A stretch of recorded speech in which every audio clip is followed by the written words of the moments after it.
Et avec nous pour ce club, Yves Tréhard, directeur adjoint de la rédaction du Figaro. Bonjour Yves, merci d'être avec nous. Bonjour à tous. Frédéric Dabi, directeur général opinion de l'Institut de sondage IFOP. Bonjour Frédéric. Bonjour, bonjour à tous. Merci beaucoup d'être là également. On va parler de la campagne des législatives, évidemment une semaine du premier tour. On verra votre projection au siège, Frédéric, et on verra ce qu'a dit, c'est un sondage IFOP pour le Figaro, Sud Radio, LCI. On voit ça dans quelques instants.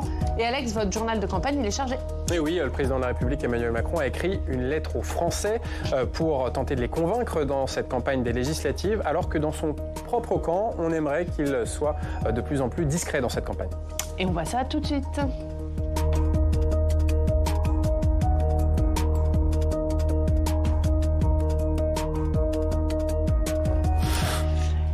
Durant cette courte campagne, nous suivons des candidats dans leur circonscription aujourd'hui, direction l'Hérault, où Jean-Luc Mélenchon s'est rendu. D'ailleurs, hier, on va voir ces images pour soutenir les candidats du nouveau Front populaire, dont Sylvain Carrière. Et justement, le député sortant La France Insoumise repart en campagne dans la 8e circonscription de l'Hérault. En 2022, il a gagné avec moins de 500 voix d'avance sur le Rassemblement national. Et depuis, le parti de Jordan Bardella a gagné du terrain. On regarde ce reportage de Cécile Sixou et Flora Sauvage. Il y a encore quelques jours, Sylvain Carrière, le député LFI sortant, ne s'imaginait pas revenir faire du porte-à-porte dans ce quartier de Grabel, à quelques kilomètres de Montpellier. Le pouvoir d'achat, il y a vraiment un gros travail à faire. Le pouvoir d'achat, le logement. On va réfléchir. Parler des programmes, rappeler les dates des élections, motiver les gens à se déplacer. Sylvain Carrière est surtout venu pour inciter les habitants qui ne pourront pas voter le 30 juin à faire des procurations. Sur Internet, vous allez pouvoir remplir le formulaire. Ouais.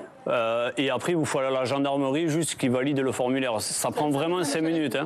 Car chaque voix compte. Les législatives de 2022, il les a gagnées d'une courte tête, avec 458 voix d'avance sur le candidat RN. Les équipes sont allées en préfecture récupérer les listes d'émargement de dimanche dernier et vraiment se dire, bon, mais cette personne n'a pas voté, même si on ne la connaît pas, c'est à elle en priorité qu'on va aller taper à la porte pour voir pourquoi elle n'a pas voté. La bataille s'annonce à nouveau serrée. Dans ce bastion de gauche, le RN a encore gagné du terrain. Il est arrivé en tête aux européennes. Mais le rassemblement de la gauche, le nouveau Front populaire, donne de l'espoir aux habitants. C'est une excellente nouvelle. Ça a été dicté par la situation et par le résultat des élections européennes. Mais moi, ça correspond tout à fait à ce que je prône depuis 2 ans. Je soutiens à fond le Front populaire parce que, je veux dire, faire front au Front national, ça fait partie de mon ADN.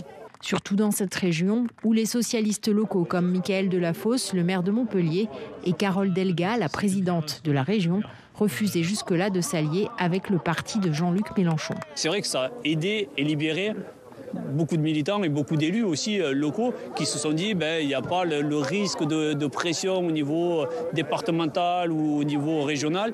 Là, on va tous dans le même sens, avec le même objectif. Bloc contre bloc dans le sud de la circonscription à Ballaruc, le candidat RN arpente le marché où il est plutôt bien accueilli. Bonjour monsieur, je suis candidat de Jordan Bardella pour les législatives. Merci. On compte sur vous, dès le premier tour. Je suis le candidat de Jordan Bardella pour les élections législatives. Bardella, alors on prend. Oui. Et on compte sur vous dès le premier tour. Dès le premier tour.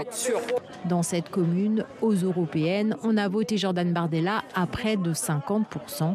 Je prêche pour Bardella, mais parce que j'aime bien. Tout ce qu'il dit est vrai. Surtout les immigrés et le pouvoir d'achat. Parce qu'il y en a ras-le-bol. Marine et puis Bardella, je ne sais pas dire, ils sont formidables. Ils défendent les pauvres, les Français, et sont logiques. Cette fois, Cédric Delapierre est confiant sur son entrée à l'Assemblée nationale. Il ne croit pas à l'union de la gauche. Oui, la gauche, on a l'habitude, ils se rattendent pour un plat de lentilles, ils n'ont aucune conviction commune, on ne sait même pas quel est vraiment leur programme, ils ont investi dans certaines circonscriptions des gens qui sont fichés S, leur programme est une catastrophe pour l'économie, les gens ils ont besoin d'élus sérieux, de gens qui travaillent, qui défendent leurs compatriotes, qui défendent les dossiers du territoire. Ils n'ont pas besoin d'exciter à l'Assemblée nationale qui se mettent à crier. Sur le même marché de Ballaruc, la candidate Horizon est beaucoup moins bien accueillie. Je suis Isabelle Autier, je suis candidate aux élections législatives sur la 8e circo. Horizon, Édouard Philippe, notre chef de file. Elle fait campagne sur le rejet des extrêmes. Que ce soit à droite ou à gauche, il faut vraiment éviter les extrêmes parce que justement l'avenir est devant nous, il faut que tout le monde travaille ensemble. Au second tour, ces électeurs pourraient faire la différence, mais elle n'a pas prévu de donner de consigne de vote. Et on va regarder la liste de tous les candidats dans cette 8e circonscription de l'Hérault. Et on vous rappelle que le premier tour de ces législatives anticipées, ce sera dimanche. On va voir, ce sujet il est intéressant parce que la région Occitanie, on le sait, c'était un peu le laboratoire des divisions de la NUP. Carole Delga était fortement opposée. Là, on l'entend dans le sujet, le candidat dire finalement le nouveau Front populaire, ça a libéré des pressions. Est-ce que c'est le symbole de cette nouvelle union de la gauche, Yves ? Oui, d'une certaine façon. Bon, c'est vrai que Madame Delga a toujours été opposée à à Mélenchon et à la France insoumise. Néanmoins, il ne faut pas se cacher la vérité. Il y a quand même des divisions importantes entre ces deux sensibilités à l'intérieur du nouveau Front populaire.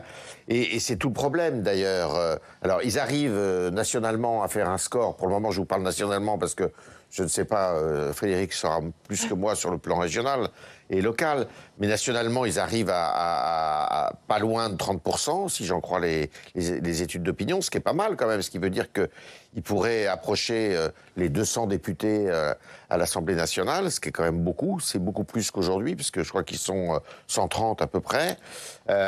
Donc ça, c'est une première chose. La deuxième chose, c'est que il y a quand même des divisions très très importantes entre eux. Et moi, je pense qu'il y a quand même beaucoup d'électeurs qui vont réfléchir avant de voter pour ce Front populaire, alors que ils sont probablement un peu plus proches de la majorité sortante que de Jean-Luc Mélenchon. Ouais, quel est le comportement des électeurs face à ce nouveau Front populaire, Frédéric ? Est-ce qu'ils se disent il y a une union de la gauche, on va soutenir une union de la gauche, ou est-ce qu'ils se disent il y a LFI, c'est un blocage ? Alors, déjà, ça marche un peu plus que la NUPES, on va dire électoralement. La NUPES, on a bien fait de montrer l'Occitanie, il y avait de nombreux divers gauches. Les divers gauches au national avaient fait 4%, 3,5%, 4% en 2022. Dans notre rolling IFOP fiducial pour le Figaro, LCI et Sud Radio, on a des divers gauches à 1%. Parce que Carole Delga, parce que François Hollande, parce que la part social-démocrate forte de la gauche, très anti-Mélenchon, bon gré mal gré, on voit tous les tiraillements, toutes les divisions, tout le discours anti-Mélenchon et Jean-Luc Mélenchon qui reste au centre du jeu sur la question du poste de Premier ministre, crée. Mais en tout cas, ça fonctionne beaucoup plus puisque dans notre rolling d'hier, il y a eu une vague d'enquête dimanche, le nouveau Front populaire est à 29% d'intention de vote, il avait fait 26,3% en France métropolitaine en 2022, peut-être un peu plus, 26,5% sur l'ensemble du territoire français. Donc ça marche mieux, c'est clairement... C'est moins que le total de la gauche aux européennes. Ça veut dire qu'il y a perte de voix ? Il y a encore des électeurs de gauche, et assez nombreux, même des électeurs de Raphaël Glucksmann, environ 30%, qui sont en cohérence dans le sens où Raphaël Glucksmann a été fortement attaqué par la France insoumise pendant la campagne pour les élections européennes. Il est sur une ligne qui n'est pas sur la ligne Mélenchon. Alors lui... Et on voit toutes les contorsions qu'il peut faire et une forme de souffrance qu'il peut éprouver dans ce nouveau Front populaire. Mais on n'est pas propriétaire de ses votes, on n'est pas maître de son électorat. Entre 30% et un tiers de ses électeurs, c'est 3-4 points quand on regarde les élections européennes, de la participation des européennes qui sera moins forte que les législatives, qui ne vont pas au nouveau Front populaire. Mais clairement, par rapport à la NUPES qui avait créé, et là je parle d'offres électorales, pas de sondage, de très nombreux candidats dissidents de gauche, il y en a beaucoup moins, même si on regarde ce un peu emblématique des circonscriptions où les sortants LFI, les 5 sortants ont été purgés par Jean-Luc Mélenchon, notamment Alexis Corbière, Daniel Simonet et Raquel Garrido. Et Jean-Luc Mélenchon qui redit ce week-end qu'il a l'intention de gouverner le pays. Qu'est-ce qu'il cherche à faire avec ce type de déclaration ? Il fait de la politique. Jean-Luc Mélenchon, c'est ce qu'il sait faire et ce qu'il fait plutôt bien, d'ailleurs, qu'on soit d'accord ou en désaccord avec lui. Il a toujours réussi à se faire entendre, à se faire respecter et à avoir des résultats qui sont quand même des résultats intéressants sur le plan électoral. Donc, ce qu'il cherche à faire, c'est... il faut s'y faire, justement, c'est qu'il veut être Premier ministre. votez pour moi et votez pour le Front de gauche. Et moi, je pense que si d'aventure... Mais en disant ça, ça fait gagner des voix ou ça en fait perdre? Ça en fait gagner aussi. C'est-à-dire qu'il en perd sans doute un petit peu, il en perd sans doute, comme vient de le dire Frédéric, mais je suis persuadé, je le dis depuis le début, c'est-à-dire depuis 4-5 ans, depuis qu'il a pris cette option d'un discours extrêmement clivant qui va chercher des clientèles électorales qui sont généralement assez abstentionnistes et qui sont dans un univers, on va dire, communautariste, eh bien, en faisant ça, je suis persuadé qu'il fait un choix pertinent électoralement pour lui. Et on le voit d'ailleurs, il a réussi quand même à mobiliser dans ce qu'on appelle les quartiers, les banlieues. Avec alors ça peut l'amener au second tour, mais est-ce que ça peut lui donner la majorité? Non, alors je crois que ce qu'il cherchait pour la présidentielle, en tous les cas, c'est d'aller au deuxième tour de la présidentielle. Pas du tout de devenir président de la République. Ce qu'il veut, c'est son défi. Je suis assez d'accord avec Yves. D'ailleurs, quand on quittons ce contexte électoral brûlant, mais l'enquête IFOP fiduciale pour le Figaro Magazine et Sud Radio, il restait malgré tout, Jean-Luc Mélenchon, en intention de vote présidentiel, le premier candidat à gauche, mais c'est aussi l'homme le plus riche du cimetière, puisqu'il est incapable de gagner un second tour. Sur la question de ce qu'il fait depuis quelques jours, oui, il fait de la politique très très clairement. Les Français n'en veulent pas comme Premier ministre. Une enquête IFOP fiduciale pour Sud Radio diffusée vendredi dernier montre que 81% des Français considèrent qu'il ferait un mauvais Premier ministre. Mais le plus important, c'est regarder les sympathisants de gauche. Ils sont 61% à éprouver ce jugement. Et ce qui explique les prises de parole aussi bien de François Hollande que Raphaël Glucksmann, que Jérôme Guedj, qui lui a crié, si je puis dire, au visage « Je ne voterai jamais pour vous comme Premier ministre ». Et là, c'est un problème pour ce nouveau Front populaire. Une élection très, très personnalisée. C'est clair du côté du RN, ce sera Jordan Bardella. C'est clair du côté de la majorité. Gabriel Attal est candidat à sa propre succession avec cette étrange phrase « Choisissez-moi ».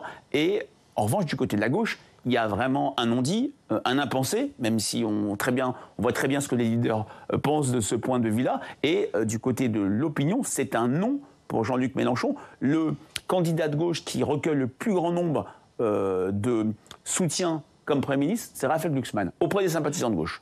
Et il y a un nom, juste puisqu'on parle du Premier ministre, Raphaël Glucksmann, il avait lancé le nom de Laurent Berger. Oui. Laurent Berger qui dit ce matin que c'est pas le moment de parler du Premier ministre. Ça pourrait être une solution? Non. Ça pourrait en aucun cas être une solution. Je ne vois pas du tout d'ailleurs Laurent Berger à Matignon. Mais enfin bon, vous me direz, ça c'est pas le... Non mais je crois que Laurent Berger, de toute manière, c'est quelqu'un de raisonnable aussi. Il sait qu'aujourd'hui, l'option pour la France insoumise, enfin pour la France insoumise, pour le nouveau Front de gauche, c'est de faire bonne figure. Ils savent que de toute manière, la marche est trop haute pour eux aujourd'hui pour arriver à Matignon, sachant que le Rassemblement national distance quand même les distances de 6 ou 7 points. Donc ils font largement la course en tête. Donc Laurent Berger, je pense qu'il est aussi assez embarrassé de cette proximité avec Jean-Luc Mélenchon, dont il ne partage quand même pas beaucoup d'idées. Oui, en plus, Laurent Berger n'est pas un acteur incontournable pour les Français. Même pendant la réforme des retraites, à la fin de la longue séquence qui lui a été très visible, il y avait un gros tiers des Français qui ne le connaissaient pas. Et justement, l'opinion opère une distinction très forte entre sphère syndicale et sphère politique. Mais des noms sont lancés à la cantonade. On sait que c'est jamais les noms qui finissent à l'hôtel Matignon, mais c'est le reflet aussi de cet embarras de la gauche. François Ruffin s'est déclaré candidat possible. Clémentine Autain, en opposition avec Jean-Luc Mélenchon, se voit également à l'hôtel Matignon. Ça ne serait pas gênant pour une élection législative traditionnelle. Celle-là est tellement courte. Il y a une telle nationalisation de la campagne, il y a une telle dramatisation de ces enjeux et de la projection post-7 juillet que, je le répète, c'est plutôt un handicap pour ce nouveau Front populaire qui a réussi à se constituer très rapidement par rapport aux deux autres blocs. Et à l'image de ce qu'on a vu dans l'Hérault, il va y avoir une bataille dans de nombreuses circonscriptions entre le nouveau Front populaire et le Rassemblement national. Jordan Bardella, Alex, il a livré une longue interview au journal du dimanche. Il détaille sa feuille de route s'il accède à Matignon. Oui, Jordan Bardella le dit, tout est déjà prêt. Je le cite, j'ai mon gouvernement en tête et certaines des personnalités concernées ont déjà été avisées. Ma volonté est de former un gouvernement d'union nationale resserré dans son organisation avec comme allié les Républicains version Éric Ciotti. Éric Ciotti qui sera d'ailleurs ministre, a-t-il précisé. Le ministère des Outre-mer deviendra un ministère d'État pour donner plus de moyens à ces territoires ultramarins. Jordan Bardella a rappelé le calendrier qu'il comptait mettre en œuvre dans les 100 premiers jours. Ma priorité sera d'engager dès cet été, par l'intermédiaire d'un projet de loi de finances rectificative, la baisse de la TVA de 20% à 5,5% sur l'énergie, l'électricité, le gaz, le fioul et le carburant, car il rappelle que les factures d'électricité ont augmenté de moitié en 2 ans. Et puis à l'automne, il lancera une grande conférence sociale avec syndicats et patronat sur l'augmentation des salaires, ainsi que les états généraux de la simplification de l'économie. Cette simplification ne concerne pas seulement l'inflation des prix du quotidien, mais aussi une inflation de normes qui neutralise une partie de la compétitivité de la France. C'est dommage, parce que le gouvernement de Gabriel Attal avait justement un projet de loi de simplification dans ses cartons, prêt à être examiné au Parlement. Et voilà, on le voit, l'objectif de Jordan Bardella, c'est de montrer qu'il est prêt, qu'il a un programme, alors que la majorité pilonne sur son inexpérience. Rien que ce matin, Gérald Darmanin sur RTL, Jordan Bardella n'a jamais rien dirigé, cette inexpérience me fait peur. Gabriel Attal, le Rassemblement national, sur CNews, il le dit, n'est pas prêt à gouverner. Est-ce que c'est des arguments qui prennent auprès des Français ? Oui, c'est vrai que ça peut prendre. Quand on interrogeait les Français il y a encore 1 an, des Français qui avaient déjà voté au moins une fois pour le RN, on leur demandait qu'est-ce qui freinait, d'après eux, l'accession du pouvoir du RN. C'est le côté saut dans l'inconnu, c'est la crainte du désordre. Cette crainte est un peu prévenue par le sentiment qu'expriment les Français que le désordre est en ce moment là bien présent, et c'est l'insuffisance de cadres dirigeants. Et c'est vrai que le RN a toujours été très isolé. Je mets de côté l'alliance d'entre les deux tours entre Marine Le Pen et Nicolas Dupont-Aignan en 2017, et c'est vrai que tout ce qui peut être fait pour montrer que nous sommes prêts, sachant que c'est un grand classique, la campagne de Sarkozy, nous sommes prêts, de François Hollande, Laurent Fabius, qui était en charge de la préparation des 100 jours, disait que tout était prêt. Et finalement, on sait toujours qu'il y a un moment de vertige. Et c'est vrai que les réponses apportées par Jordan Bardella dans le journal du dimanche, c'est très clairement des réponses à cette critique qui prend sur l'inexpérience et le saut dans l'inconnu que représenterait le RN arrive au pouvoir. Quand on voit son socle de premier tour entre 35 et 36%, un parti entre guillemets traditionnel, ça lui assurerait une majorité absolue, quasiment automatique. 36%, c'est le score du PS en 1981. Là, nos projections au siège donnent plutôt une majorité nette pour le RN, mais pas encore de majorité absolue. C'est cette crainte qui explique cette difficulté à avoir la majorité absolue. Yves ? Oui, c'est sûr. On n'a jamais vu le Rassemblement national ni le Front national au pouvoir. Le garçon, effectivement, est très jeune. Il n'a pas 30 ans, quand même. Et on sent que, si vous voulez, les idées avancées aujourd'hui par le Rassemblement national, y compris d'ailleurs par Jordan Bardella, sont des idées bricolées au dernier moment, parce qu'il ne pensait absolument pas à la dissolution. Donc... Malgré le fait que c'est lui qui l'a demandé. Oui, il l'a demandé, mais il ne pensait pas qu'il l'obtiendrait. Et tout le monde a été quand même a été surpris. Donc, je dirais que ce sont des idées, en plus, qui sont assez banales. L'inflation normative, le prix des énergies, tout ça, ça figure quasiment au programme de tous les partis. Il n'y a rien de très, très original. On parlait de... Et on sait quel sort, par exemple, l'inflation normative, on sait quel sort lui est réservé, parce que ça fait au moins 50 ans qu'on nous rabat les oreilles avec ça, et ça fait 50 ans que ça s'empire. Et on le disait, on va parler de la majorité dans quelques instants, le camp présidentiel qui attaque, notamment le Rassemblement national. On va écouter Gérald Darmanin, qui était l'invité ce matin d'RTL. Et moi, j'ai surtout peur des tensions à la rentrée. Parce que ce soit l'extrême droite ou l'extrême gauche, vous en parliez tout à l'heure sur le programme économique, je pense qu'ils ont 2 solutions, finalement. Soit d'appliquer leur programme totalement délirant économiquement, et dans ces cas-là, il y aura évidemment des difficultés extrêmement fortes. Et à la fin, ce sera qui ? Ce sera le bon peuple qui va payer. Quand vous aurez fait payer quelques riches, vous n'aurez pas assez pour rembourser les milliards d'euros de dépenses démagogiques que vous aurez engagées. Le SMIC à 1 600 €, la retraite à 60 ans, je ne vais pas faire la liste du Père Noël parce que chacun voit que c'est un peu grossier. Et du coup, qui va payer ? C'est toujours le peuple qui paye les bêtises démagogiques des extrêmes. C'est toujours le peuple qui paye. Alors c'est vrai qu'on l'entend ces derniers jours faire dire que lui, il est candidat du peuple, il est proche du peuple, et même critiquer la majorité sur sa rupture avec le peuple et le fait qu'elle a été trop élitiste. Oui, mais ça c'est de bon ton. C'est toujours le pouvoir en place, est toujours accusé d'être déconnecté. Ça fait aussi des années et des années qu'on ne cesse et que les oppositions ne cessent de le dire. Et évidemment, le Rassemblement national joue là-dessus en disant c'est le parti du bon sens, c'est le parti de la proximité. C'est un discours qui est on ne peut plus classique, qu'on connaît bien. Bon, c'est un discours qui porte. La preuve, c'est qu'ils obtiennent de bons résultats. Après, il faut voir à l'expérience. Et c'est ce que tout le monde redoute pour certains. C'est pour ça que Frédéric a raison. C'est pour ça qu'il y a parfois quelques hésitations. Et d'autres, au contraire, disent, bon, ben voilà, on a tout essayé, essayons-les. Un mot, il faut juste, Frédéric, on va parler de la lettre d'Emmanuel Macron. Alex va nous en dire un petit mot. Emmanuel Macron qui publie une lettre aux Français ce matin dans la presse régionale. Oui, une lettre dans laquelle Emmanuel Macron répond indirectement à Marine Le Pen qui demande sa démission en cas de défaite aux législatives. Fin de non-recevoir pour Emmanuel Macron qui s'adresse aux Français.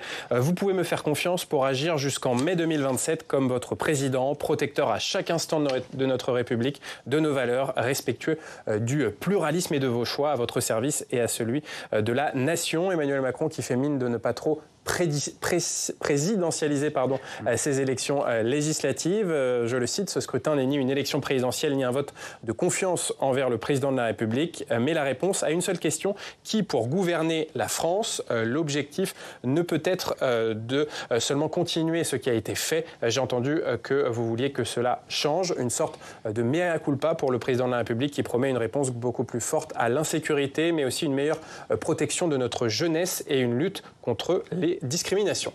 Est-ce que les Français l'écoutent encore, Frédéric ? C'est très compliqué. On vient de publier nos indices IFOP JDD faits après l'annonce de la dissolution. Moins 5 points, il n'est plus qu'à 26%, à son étiage le plus bas depuis les Gilets jaunes. À titre de comparaison, même si comparaison n'est pas raison, en mai 97, Jacques Chirac était à 39% et il avait gagné 8 points. Parce qu'il remobilisait son camp, même si ça n'a pas suffi et finalement la droite a perdu lors de cette dissolution. Là, c'est intéressant parce que sur le fond, il y a des choses qui sont en continuité, renvoyer dos à dos les extrêmes, mais on sent que le président a lui-même intériorisé sa propre fragilité. Il ne demande pas un vote de confiance, on est loin de ses velléités de prendre 3 fois la parole par semaine au début de la campagne, il parle bien du gouvernement. Donc après les tiraillements forts et les déclarations très fortes vis-à-vis de son propre camp, il fait un service minimum avec une lettre assez mitterrandienne en termes de forme. Clairement, il se met en retrait, mais il a toujours du mal à complètement se mettre en retrait. Et Alex, juste avant de vous donner la parole, vous le disiez, Alex, Emmanuel Macron, il ne veut pas présidentialiser. Alors ça tombe bien parce que les ténors de la majorité, ils ne veulent surtout pas qu'il intervienne dans cette campagne. Et oui, il y a des ténors qui aimeraient qu'il se mette encore plus en retrait. Le Premier ministre Gabriel Attal, lui, veut complètement dissocier aux yeux des électeurs l'enjeu de cette campagne législative qu'il mène, dissocier de la personne du président de la République. On l'écoute. C'est pas un référendum pour ou contre le président de la République. Je mène cette campagne, qui est une campagne législative, qui n'est pas une campagne présidentielle. La seule personne qui est assurée de rester en poste à l'issue de ces élections législatives, c'est le président de la République. Le sens de ces élections, c'est pas de choisir un président de la République, c'est de choisir un Premier ministre, un gouvernement, une majorité à l'Assemblée nationale. Même position du côté de l'ancien Premier ministre Édouard Philippe, qui fait campagne et qui en a marre qu'on lui parle d'Emmanuel Macron. Je suis effaré par la place que prennent les commentaires sur le président de la République dans cette campagne législative. Mais c'est lui qui a décidé, c'est forcément, il incarne. Il a décidé qu'il y avait une campagne législative, mais il n'est pas candidat aux législatives et la question des élections législatives n'est pas Emmanuel Macron. Ils prennent de plus en plus leur distance avec Emmanuel Macron dans la majorité. Oui, je dirais même que si la majorité sortante était reconduite, on serait dans une nouvelle forme de cohabitation aussi. C'est-à-dire que dans les 3 cas, quels que soient les blocs qui gagnent, on sera dans une cohabitation, ça c'est très clair. Là, ils disent que le pouvoir, c'est eux qui l'exerceront. D'ailleurs, je ne sais pas s'ils sont très... Il y a aussi des rivalités internes entre eux, mais c'est sûr que le président de la République, si vous voulez, ils veulent lui faire payer le geste de la dissolution et ils estiment que effectivement c'est un poids mort pour eux. Ça va être très difficile pour le président de la République, quoi qu'il arrive. Ça peut marcher, le Édouard Philippe qui dit ce sont des candidats horizon, le Gabriel Attal qui dit élisez-moi Premier ministre. Est-ce que les Français peuvent dissocier Emmanuel Macron du camp présidentiel? Surtout, est-ce qu'ils peuvent dissocier leur vote du 9 juin? Moi, je crois beaucoup à la théorie de la réplique. Hein. C'est son législatif comme réplique des européennes. La question qui se pose, c'est est-ce que ce serait une réplique de forte intensité ou que toute une série d'éléments d'atténuation vont équilibrer les choses, une forte participation, le poids des sortants, etc. En tout cas, j'avais été frappé par un chiffre dans notre sondage jour du vote fiducial pour le Figaro. C'était 45% des électeurs qui avaient voté pour sanctionner la politique du président de la République. Là, il est beaucoup plus en retrait. Je ne pense pas que les déclarations d'Édouard Philippe et Gabriel Attal vont être prises pour argent comptant par les Français. C'est une petite musique, il faut le dire, assez étrange. On a une gauche qui se déchire un peu, une majorité où il y a beaucoup de rancœur et ça et là des expressions très sévères sur le président. Il n'y a que le camp du RN qui apparaît très en ordre de bataille. Et ça compte pour les électeurs, toujours pour cette idée d'alternative dont parlait Yves, ce qu'on n'en a jamais essayé. On va regarder, vous en avez parlé Frédéric, vos projections en siège, sondage IFOP fiducial pour le Figaro, LCI, Sud Radio. Personne n'obtient la majorité absolue, on est sur une assemblée en 3 blocs? Oui, pour l'instant oui. Alors bien sûr, prudent sur une projection en siège avant un second tour. Ça ne prend pas en compte des configurations, il y aurait de nombreux désistements. Ce qu'a dit Mathilde Panot vendredi est assez historique, que les filles se retireraient pour éviter que le RN gagne. Mais en tout cas, le RN aurait le groupe le plus important et progresse en nombre de sièges par rapport à nos vagues précédentes, avec un haut de la fourchette à seulement 35 sièges de la majorité absolue. Les blocs sont là. Ce qui est très impressionnant, c'est la sanction vis-à-vis du bloc Ensemble, puisqu'il y avait 250 députés environ Renaissance, Modem, Horizon, on serait sur 90, un score divisé par 2,5. Et une gauche qui progresse. Il peut y avoir un point des LR, parce que les LR, on a beaucoup dit qu'ils étaient en crise, finalement, ils ne perdent pas tant que ça. Ils sont à 62, vous mettez 40-60. Juste dans les LR, il y a tout le monde. Voilà, ce sont les LR et les divers droites. On ne les a pas séparés, parce que beaucoup de candidats LR, beaucoup de sortants LR ne se présentent pas sous LR, se disent en divers droite. Et dans le bloc RN, il y a une vingtaine de candidats députés ciotistes. Donc Ciotti, il est dans le bloc LR.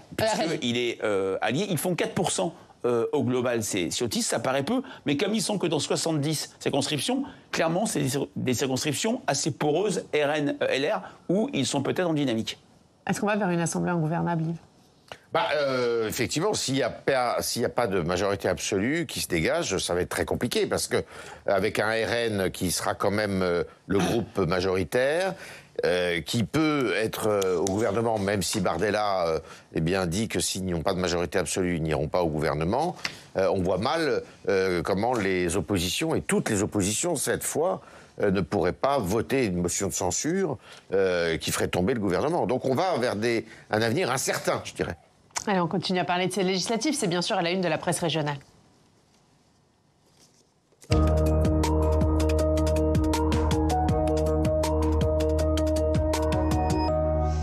Alex, dernière ligne droite pour la campagne des législatives. Et oui, une semaine pour convaincre, titre le journal Corse Matin, avant le premier tour de ces législatives dimanche. Dernière ligne droite d'une campagne exceptionnellement courte. Et effectivement, au soir du second tour, le 7 juillet, il n'y aura peut-être pas de majorité claire et lisible à l'Assemblée nationale. Et dans ce cas-là, le constitutionnaliste Benjamin Morel estime dans les colonnes de la Dépêche du Midi que la France pourrait avoir un gouvernement de techniciens dirigé, je cite, par un vieux sage consensuel qui gérerait les affaires courantes d'ici à la présidentielle 2027. C'est ce type de gouvernement de techniciens qu'a connu l'Italie il y a quelques années avant l'arrivée au pouvoir de l'extrême droite de Giorgia Meloni. En 2022, la France serait alors quasiment ingouvernable et c'est ce scénario qui est également envisagé par le journal La Provence dans son édition du jour. Zoom sur la campagne législative à Perpignan. Ah oui, l'indépendant catalan décrypte les enjeux du scrutin dans la première circonscription des Pyrénées-Orientales qui comprend Perpignan et son agglomération. Perpignan, on le rappelle, rappelle, est la plus grande ville dirigée par le Rassemblement national. C'est une députée RN, Sophie Blanc, qui se présente à sa réélection. Face à elle, l'ancienne majorité présidentielle part en ordre dispersé et aura du mal à se qualifier pour le second tour. Un duel se dessine entre le RN et le candidat insoumis Francis Daspe, soutenu par la bannière du nouveau Front populaire, la France insoumise qui pourra compter sur de bons scores aux européennes dans les quartiers populaires de Perpignan. Et cette campagne législative, elle complique les relations sociales. Oui, c'est à la une des dernières nouvelles d'Alsace, ces élections où l'avenir du pays se joue et le terreau de discussions parfois houleuses parmi les proches. Le journal Les DNA a par exemple interrogé Estelle, 31 ans, qui va voter Nouveau Front Populaire, mais qui partage l'avis de Maxence, qui lui va voter Reconquête, le parti d'Éric Zemmour. Une divergence politique qui l'a déjà amené à envisager une séparation. Je la cite, « Je me dis que c'est compliqué d'élever des enfants avec quelqu'un qui est à ce point opposé à mes opinions. » Autre point de tension potentielle, la famille. Margot, 25 ans, confie que la discussion politique est de plus en plus frontale avec sa mère. Dès que je fais une allusion à mes convictions, elle me fait une remarque du genre « Ah, je te pensais plus intelligente ». Voilà, un conseil pour éviter que ça dérape dans les repas de famille en ce moment, jouer la carte de l'humour. Parler des JO. Oui. Voilà. Ou jouer le brame du cerf, Alex, voilà. que vous avez choisi. Voilà. Ou essayer d'imiter le brame du cerf. On en parle parce que c'est à la une du journal L'Ardennais. Ce week-end, c'était le championnat de France d'imitation du brame du cerf.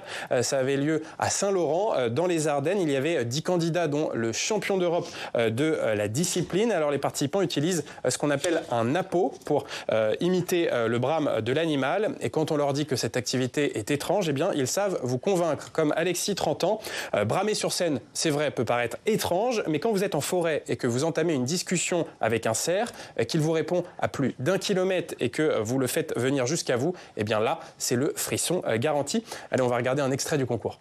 Ah, j'espère. Ah.